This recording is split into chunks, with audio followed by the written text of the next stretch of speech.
નમસ્કાર દોસ્તો, સ્વાગત કરું છું આપ સૌનું ફરી એકવાર ગુજરાત ગવર્મેન્ટ જોબના યુટ્યુબ પ્લેટફોર્મ પર। સરકારી ભરતીઓની તૈયારી કરતા પ્રાઇવેટ નોકરીઓની ઈચ્છા રાખતા ઉમેદવારો, આ ઉપરાંત કેન્દ્ર લેવલની ભરતીઓમાં ઇન્ટરેસ્ટેડ અને કેન્દ્ર લેવલની ભરતીઓની અપડેટ મેળવવા માંગતા ઉમેદવારો આપણા યુટ્યુબ પ્લેટફોર્મને એકવાર જોઈન કરી લે। સાથે ટેલિગ્રામની લિંક વિડીયોની નીચે આપેલી છે, એમાં પણ જોઈન થઈ જાય, જેથી આવી મહત્વપૂર્ણ અપડેટ બિલકુલ ફ્રીમાં તમને મળતી રહે।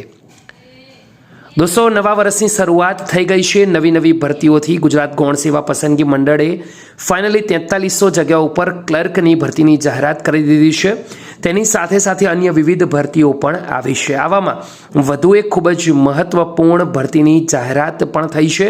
અને દોસ્તો, આ મહત્વપૂર્ણ ભરતી છે GSRTC, ગુજરાત રાજ્ય માર્ગ વાહન વ્યવહાર નિગમ।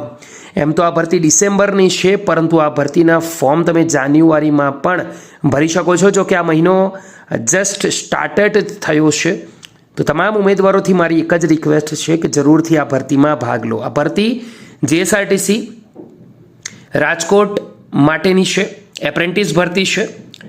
રાજકોટ વિભાગની એપ્રેન્ટિસોની ભરતી માટે રાજકોટ વિભાગ હેઠળના વિભાગીય કચેરી, વિભાગીય મંત્રાલય, ટાયર પ્લાન્ટ રાજકોટ તથા રાજકોટ, સુરેન્દ્રનગર, લીંબડી, મોરબી, ગોંડલ, ચોટીલા, વાંકાનેર, જસદણ, ધાંગધ્રા ડેપો, વોલ્વો રાજકોટ ખાતે એપ્રેન્ટિસ એક્ટ 1961 હેઠળ અને તેના આનુષંગિક સુધારાઓ અન્વયે apprentice diesel mechanic, motor mechanic, auto electrical welder, જેમાં ગેસ અને ઇલેક્ટ્રિક આવી ગયું, fitter trade 10 pass plus ITI pass, તેમજ કોપા ટ્રેડ માટે 12 પાસ પ્લસ ITI પાસ, તેમજ ડિગ્રી મિકેનિકલ એન્જિનિયરિંગ વર્ષ 2020 પછી પાસ આઉટ થયેલા હોય, એપ્રેન્ટિસ તાલીમાર્થી તરીકે ભરતી કરવાની હોય 18 ડિસેમ્બરથી। જો કે 18 ડિસેમ્બર દોસ્તો ઓલરેડી જતી રહી છે। બીજો ઓપ્શન છે કે 10 જાન્યુઆરી સુધી, તો હવે 10 જાન્યુઆરી આવવાની છે।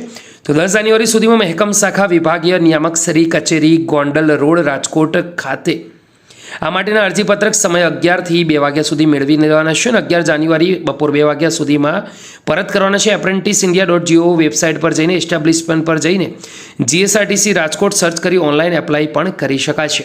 જે પણ ઉમેદવારોને આ માહિતી ગમી હોય, વિડીયોને એકવાર જરૂરથી લાઇક કરે। ફરીવાર મળીશું એક નવી વિડીયોમાં એક નવી ઇન્ફોર્મેશન સાથે। ત્યાં સુધી ગુડ બાય, ટેક કેર, જય હિન્દ।